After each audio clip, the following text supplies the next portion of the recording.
ayat Al-Quran yang memberikan petunjuk, yang memberikan panduan tentang penunaian ibadah siam Ramadan, baik dari segi kewajiban, baik dari segi teknis pelaksanaan, pun juga hal-hal terkait dengan penunaian ibadah siam ini didapati di dalam surah Al-Baqarah di ayat 183 sampai dengan ayat 100.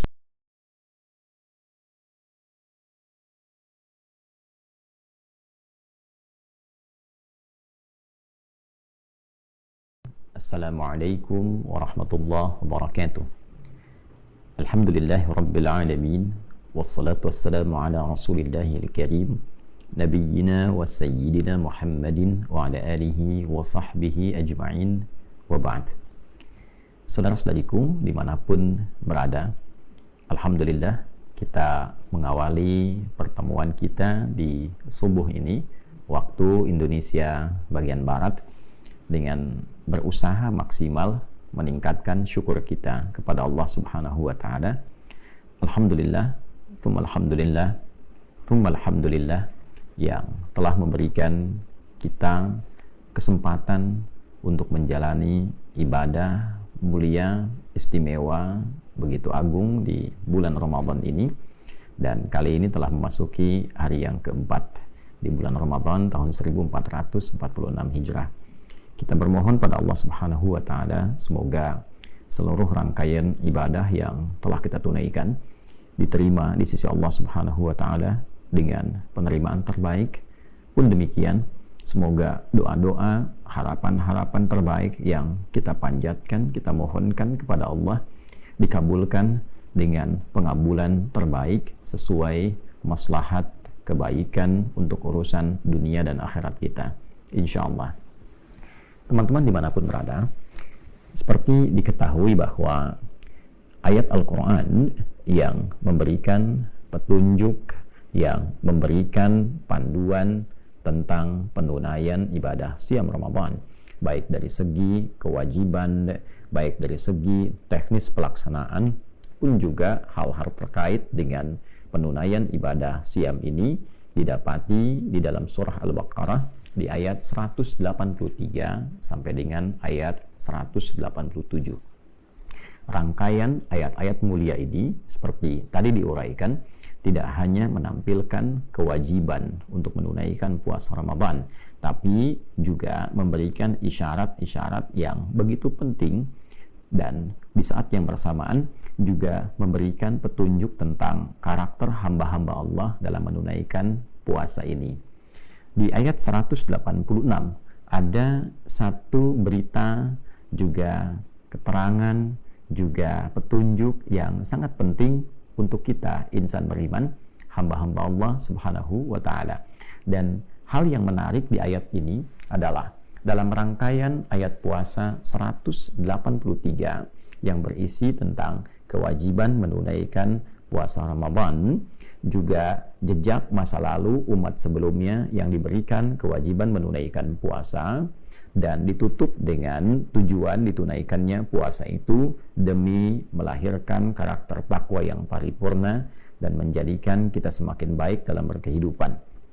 Kemudian di ayat 184 kita diberikan petunjuk oleh Allah sekaligus keterangan yang jelas tentang waktu penunaian puasa. Berapa lama itu ditunaikan, kemudian toleransi bagi hamba-hamba Allah yang mungkin di saat waktu penunaian puasa Ramadan itu sedang memiliki keadaan yang tidak memungkinkan untuk menunaikan ibadah siam. Apa yang harus dilakukan bila kelak setelah Ramadan memiliki kemampuan, seperti apa penunaian untuk mengganti ibadah di bulan Ramadan itu, dan bila diduga, dinilai secara medis, secara klinis tidak punya kemampuan untuk menunaikan itu dalam masa hidupnya, maka apa yang harus dikerjakan sehingga dengan itu bisa mengganti dan bahkan diharapkan menyamai ibadah yang ditunaikan khususnya pada saat puasa Ramadan itu. Kemudian di ayat 185 kita akan dapati tentang kemuliaan Ramadan yang dengan itu semua melahirkan motivasi yang sangat positif pada diri kita untuk mengejar keutamaan di bulan Ramadan itu. Maka ditampilkanlah yang paling utama, paling pokok tentang keutamaan Al-Quran. Dijelaskan bagaimana Al-Quran secara istimewa diturunkan di bulan Ramadan.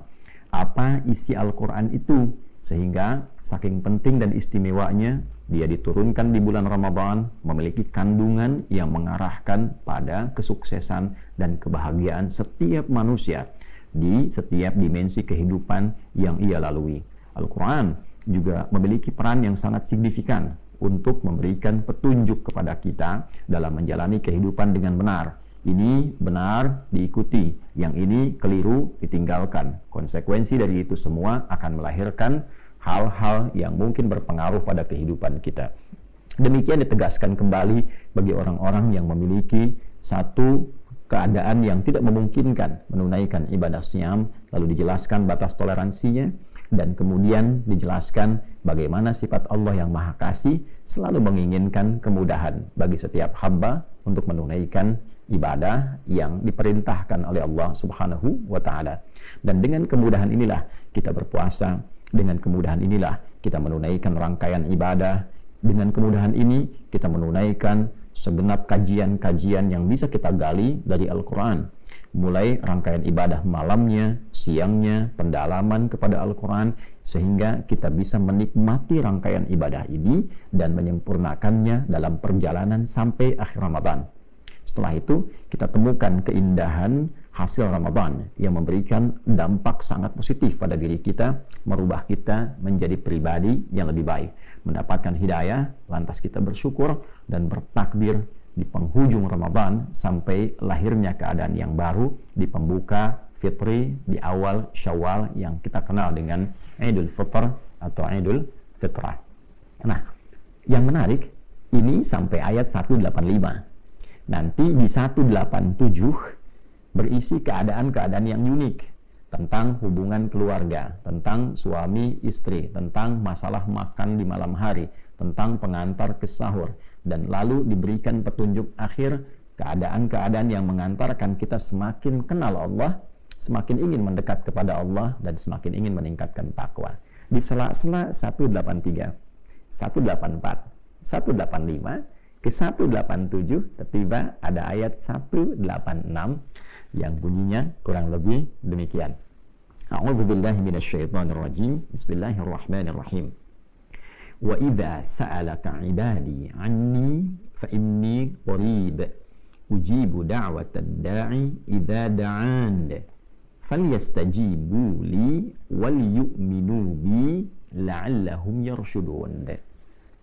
Wa idza sa'alaka 'ibadi, dan bila hamba-hambaku bertanya kepadamu ya Muhammad sallallahu alaihi wasallam, anni, tentangku. Dalam satu riwayat tentang asbabun nuzul turunnya ayat ini, ada yang bertanya di mana Allah, ada yang bertanya ingin mendekat kepada Allah, ada juga dugaan ingin memohon kepada Allah. Apakah harus memohonnya dengan cara yang keras, ataukah lembut, ataukah memohonnya seperti apa? Hal-hal terkait dengan aspek-aspek keinginan untuk mendekat kepada Allah Subhanahu wa Ta'ala. Teman-teman, ada yang menarik di beberapa kajian ayat ini, dan saya juga tampilkan di buku yang pernah saya tulis mengenai makna ayat puasa.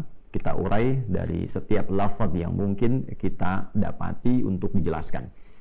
Bila ada kata idza bertemu dengan infinitif berupa kata kerja bentuknya lampau, sa'ala, kan? Ka-nya itu menunjuk pada Nabi Muhammad sallallahu alaihi wasallam. Sa'ala yas'alu. Kata kerja infinitif fi'il madhi bertemu dengan idza, maka maknanya itu istiqbal. Hal wal istiqbal. Jika ada yang bertanya padamu, kejadian di masa Nabi SAW terjadi, ada yang tanya pada Nabi, kemudian turun ayat ini. Tapi juga pesannya memberikan kesan bahwa tidak hanya di era Nabi, nanti pun bahkan sepeninggal Nabi Muhammad SAW akan ada di antara hamba-hamba Allah yang memiliki kesan demikian, ingin mendekat kepada Allah, mencari untuk menemukan Tuhan, di mana Allah, dan seterusnya. Kan? Nah, siapa mereka itu? maka mereka adalah ibadi. Ini indah sekali kalimatnya, ya. Ibad jamak dari kata abdun, ya, untuk menunjuk pada sosok yang ingin meningkatkan ibadah, kedekatannya, kehambaannya kepada Allah Subhanahu wa taala. Abdun itu hamba, cara menghamba kita dengan beribadah. Maka turunan dari kata abdun ini muncul bentuknya berupa ibadah, ya. Dari kata abada ya'budu, kita katakan iyyaka na'budu, ya Allah, hanya kepada Engkau, khusus hanya padamu kami menghamba. Wujud kami ibadah, untuk menunjukkan kami hamba, kami ibadah, kami salat, ya. Innani anallahu la ilaha illa ana fa'budni wa aqimis salata li dzikri. Demikian Al-Qur'an surah ke-20 Thaha di ayat ke-14. Ketika kita mendeklarasikan hanya Allah Tuhan kita, kata Allah, sungguh akulah satu-satunya Tuhan yang layak dipertuhankan. Kalau engkau sudah bertuhan kepada aku, maka menghambalah. Caranya sembah aku dengan cara menunaikan sholat, supaya terkoneksi kehambaan kita kepada Allah Subhanahu wa ta'ala. Maka orang yang menghamba dengan beribadah kepada Allah namanya abdun. Jamaknya disebut dengan ibadun. Nah, hamba-hamba inilah yang kadang ingin mendekat kepada Allah, bertanya, mencari cara mendekatnya seperti apa, ingin berdoa bagaimana, kan? Di mana Allah, dan seterusnya. Nah, golongan ini oleh Al-Quran dibagi dua bagian, dan inilah nanti yang akan tampak dalam suasana Ramadan. Golongan pertama, ada hamba-hamba yang memang sudah melatih diri dengan ketaatan, sehingga menjadi pribadi yang baik, ya. Sebelum Ramadan pun sudah merasa dekat dengan Allah, sehingga turun kasih Allah pada dirinya. Kasih Allah yang diberikan dalam kehidupan dunia secara luas tanpa batas disebut dengan Rahman. Maka hamba-hamba ini ketika mendapatkan pancaran kasih dari Allah Subhanahu wa ta'ala, akibat kedekatan yang ia bangun dengan Allah, dia menghamba bahkan sebelum datang Ramadan, dia tunaikan sholat dengan baik, bahkan dia kejar sunnahnya siang dan malamnya, dia tilawah Al-Quran, maka mendapatkan pancaran cahaya Ar-Rahman. Pancaran cahaya inilah yang membuat dia semakin berkasih sayang dalam kehidupan, karena Allah Maha Kasih, Maha Sayang. Ketika hamba mendapat pancaran itu, maka lahirlah sifat kasih dan sayang dalam dirinya. Pribadinya lembut, baik, dan disifati golongan pertama ini di dalam Al-Quran surah Al-Furqan, surah yang ke-25 di ayat ke-63 dengan sebutan ibadur rahmah. Ibad menunjuk pada hambanya, Ar-Rahman menunjuk pada Allah Subhanahu wa ta'ala yang memiliki kasih sayang luas tanpa batas dalam konteks kehidupan dunia ini. Nanti di akhirat sifat kasihnya yang luas tanpa batas untuk orang beriman disebut Rahim. Kita katakan Bismillahirrahmanirrahim untuk memohon kasih itu di kehidupan dunia sampai dengan akhirat. Maka ketika disatukan sifat hamba ini, maka disebut dengan ibadah rahmah. Wa ibadur rahmanil ladzina yamshuna 'alal ardi hauna wa idza khatabahul jahiluna qalu salama. Ya, dan hamba-hamba Allah yang taat, hamba-hamba Allah yang mendapatkan pancaran kebaikan-kebaikan, hamba-hamba Allah yang Allah punya sifat kasih yang luas itu. Di antara ciri hamba-hamba ini adalah orang-orang yang beraktivitas di bumi itu dengan penuh kedamaian. Jadi kalau sudah dekat dengan Allah itu hidupnya tenang, menenangkan orang lain, ya, memberikan kasih, kelembutan, bisa berinteraksi dengan cara yang baik.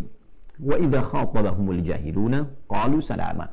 Sekalipun diprovokasi, ia bisa merespon dengan cara-cara yang elegan, cara-cara yang baik, cara-cara yang memberikan keteladanan. Nah, teman-teman, golongan pertama ini diisyaratkan pada kata ibadah.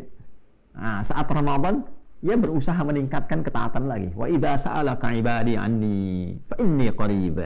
Ya Muhammad sallallahu alaihi wasallam, kalau ada di antara hamba-Aku golongan yang pertama ini, yang motifnya ingin semakin mendekat kepada Allah, ya, bertanya kepadamu, bagaimana cara aku mendekat kepada Allah? Maka dijawab oleh Allah Subhanahu wa ta'ala, fa inni qarib, ya, sungguh aku dekat. Ya, Allah tidak menyifati dirinya dengan keberadaan tempat, tapi menunjukkan keadaannya yang dekat dengan hambanya. Allah menguasai setiap tempat, Allah menguasai setiap ruang dan waktu, tidak disifati dengan tempat dan waktu. Namun Allah Subhanahu wa taala pemilik segala ruang dan waktu, penguasanya mengatakan, "Aku dekat." Ya, tak usah berpikir tentang tempat, tak usah berpikir tentang waktu, kapanpun, dimanapun engkau ingin mendekat kepada aku, maka mendekatlah. Ya, mendekatlah. Ujibu da'watad da'i idza da'an. Kalau engkau punya keperluan, aku akan jawab. Kalau engkau punya harapan, aku akan kabulkan. Kalau engkau punya permintaan, aku akan berikan. Nah, di sini pertama menunjuk karakter pada hamba-hamba Allah yang ketika Ramadan itu tiba, karakteristiknya ingin semakin meningkatkan ketaatan kepada Allah. Jadi petunjuk pertama, teman-teman, jikapun ada di antara kita yang gemar meningkatkan ibadah sebelum Ramadan, maka ada ciri khas hamba Allah yang taat ketika Ramadan datang, meningkat lagi ketakwaannya. Ya, sholatnya semakin meningkat, baca Al-Qurannya semakin meningkat, sedekahnya semakin meningkat, gitu kan? Banyak ulama kita, contohnya Imam Malik rahimahullah ta'ala, Imam Asy-Syafi'i, Imam Ahmad, bahkan sebelum ketiganya ada Imam Abu Hanifah, ketika Ramadan semakin meningkat. Imam Asy-Syafi'i kan viral sekali, kalau sebelum Ramadan sekali beliau khatam Al-Quran setiap hari, Ramadan bisa 2 kali. Ya, demikian para ulama-ulama yang saleh, yang baik-baik, hamba Allah yang taat, ketika Ramadan meningkat lagi, meningkat lagi, meningkat lagi. Nah, jadi ada kecenderungan fitrah. Ketika Ramadan, hamba-hamba yang baik itu semakin ingin meningkatkan taat kepada Allah. Maka ketika berkonsultasi kepada Nabi SAW, Allah langsung menurunkan jawaban. Ya kan? Itulah sebabnya kenapa diletakkan dalam rangkaian ayat-ayat puasa, karena fitrah hamba yang taat itu tidak merasa bahwa cukuplah. Ya, cukup sebelum Ramadan sudah banyak bekalnya. Nggak begitu. Ya, justru dia semakin tingkatkan dan manfaatkan Ramadan itu untuk meningkatkan ketaatan kepada Allah. Nah, ini ciri hamba yang taat. Jadi kalau kelihatan 11 bulan taat, Ramadan menurun, nah ini menunjukkan ada sesuatu yang harus diperbaiki. Ya, sesuatu yang harus diperbaiki. Kemudian yang kedua, ini cukup menarik juga. Ada golongan kedua, hamba yang merasa beriman kepada Allah, dalam tanda petik ya, saya katakan merasa ini, karena kalau beriman betulan tidak mungkin melakukan tindakan-tindakan demikian yang kita akan sebutkan dan disyaratkan. Dia muslim, dia hamba Allah, dia mengatakan beriman kepada Allah, tapi dia tidak menjadikan imannya sebagai panduan dalam kehidupan untuk menaati Allah, sehingga seringkali berbuat maksiat. Ya, karena iman mengarahkan pada taat, mustahil bertemu dengan maksiat. La yasriqul mu'min indama yasriq wa huwa mu'min. Kata Nabi memberi contoh, tidak mungkin ada orang beriman itu mencuri. Ya, saat dia mencuri ada iman dalam hatinya. Nah, maksudnya iman itu pasti akan mencegah ia dari perbuatan mencuri, korupsi, curang. Ya kan? Jadi ketika seseorang mengatakan muslim, beriman, dan dia mencuri, ini menunjukkan imannya bermasalah. Jelas ya? Nah, ada golongan kedua yang ketika Ramadan pun tergerak dirinya untuk mendekat kembali kepada Allah, walaupun dirinya penuh dengan kesalahan, pernah banyak berbuat maksiat. Menariknya, ketika Ramadan tiba, Allah Subhanahu wa ta'ala maha mengetahui tentang keadaan ini. Tidak dibedakan, teman-teman. Hamba taat dengan hamba pelaku maksiat tetap disebut, diaku oleh Allah dengan nama yang sama. Ibadi, engkau pun hambaku. Walaupun engkau pernah berbuat maksiat, engkau banyak berbuat maksiat, bahkan engkau berumur maksiat, engkau tetap hambaku. Allahu Akbar. Dari mana taunya? Ya, golongan kedua ini masuk pada kategori ibadah. Kita temukan di surah Az-Zumar misalnya, di ayat 53. Qul ya ibadi, qul ya ibadiyalladzina asrafu ala anfusihim, la taqnatu min rahmatillah. Innallaha yaghfirudz dzunuba jami'a. Qul ya ibadi. Di sini wa idza sa'alaka ibadi. Di ayat 53 surah Az-Zumar, qul ya ibadi. Katakan Muhammad sallallahu alaihi wasallam, sampaikan kepada hamba-hambaku yang merasa telah berumur maksiat dalam hidupnya. Pernah mencuri, atau bahkan maaf, pernah membunuh, maaf, pernah berzina, maaf, pernah mabuk, berumur dosa, israf namanya. Ya, qul ya ibadiyalladzina asrafu ala anfusihim, yang telah berbuat gumuran maksiat dalam dirinya. La taqnatu min rahmatillah. Jangan pernah putus asa mendapatkan rahmat Allah.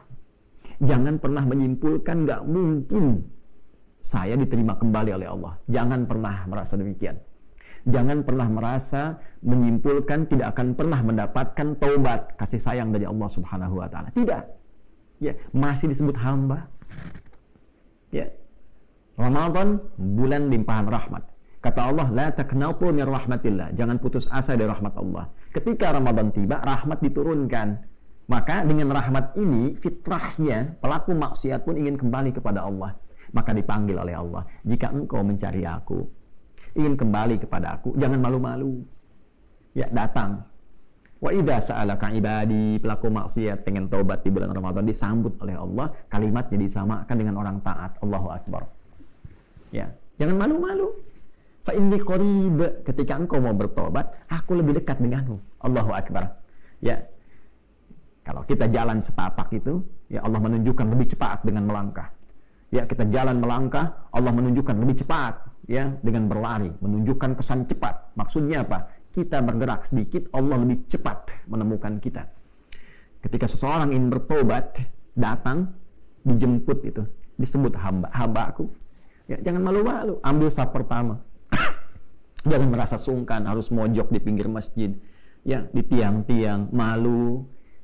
Hubungan kita dengan Allah, bukan dengan manusia. Ya, hambaku, nah, tidak usah khawatir dengan pandangan orang-orang. Mendekat. Allah berikan rahmat. Ya, fa inni qarib, sungguh aku amatlah dekat. Ujibu da'watad da'i idza da'an. Kalaupun engkau mau memohon, bertobat, minta kepada Allah, aku kabulkan. Aku ampuni dosamu, ya. Karena itu di hadis-hadis tentang puasa yang viral, baik siang ataupun malam, dibentangkan pintu ampunan. Man shoma ramadhana imanan wa ihtisaba ghufira lahu ma taqaddama min dhanbi. Siapapun yang menunaikan puasa Ramadan dengan dasar keimanan, yakin dengan Allah, ikhlas karena Allah, berusaha memperbaiki diri, niatnya benar, maka berpotensi diampuni seluruh dosa-dosa yang pernah dikerjakan. Dia datang, dia tobat, malamnya dia sholat. Man qama lailatal qadri, riwayat lain, man qama ramadhana imanan wa ihtisaba ghufira lahu ma taqaddama min dhanbi. Malamnya dia bangun sholat, dia nangis, ingat dosa-dosanya, ya, ingat kesalahannya.